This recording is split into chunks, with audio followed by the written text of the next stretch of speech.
Unë e thash që disa persona kanë predispozit ma shumë, disa rrallës e heq, po sinoziti është i pranishëm me sidomos në këto ndrimin e temperaturave. Atëherë, si fillim,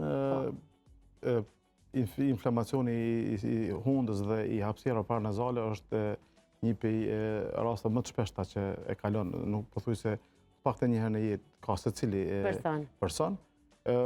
Në qoftë se ai vazhdon dhe trajtohet në mënyrë të gabueshme, atëherë mund të zgjasë edhe të kalojë në forma tjera, më të rënda. Mirë po, është shumë i shpeshtë. Po sinoziti a është kronik? Fillimisht është në formën në bazë të kozgjatjes, është akut, subakut dhe kronik. Edhe është forma tjetër e trajtimit akut pa trajtuar që vazhdon është i tejzgjatur. Rinosinozit i tejzgjatur, kur nuk trajtohet si duhet.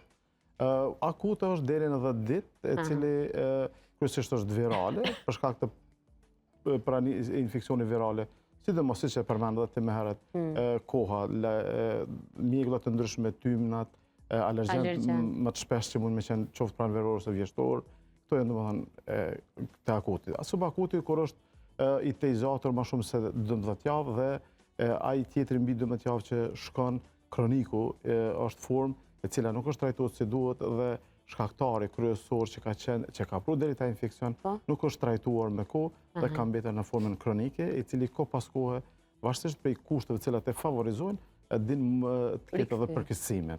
A i bjen kjo që na si pacient në farë mënyrë jemi shkaktar të sinuzitit kronik, sepse nuk e trajtojmë mirë, nuk e marrim seriozisht? Si pacient në një formë po jo me kast, mund themi, por për shkak të mos informimit në shtatë të drejtë dhe trajtimit ndoshta në formë jo të mirë duhur dhe neglizhimit mund të ndodhë të pacient për shkak të lehtësimit të simptoma. Sepse të forma virale, si thamë edhe në fillim, forme virale, ajo është me simptoma lehtësuese, përmirësim, përkeqësim dhe pacienti ka një ndjenjë që po ndihem më mirë dhe më rahat dhe e le e vazhdon. Kjo është një ndoshta prej shkaktarëve që kalon në kronike edhe vazhdon tutje.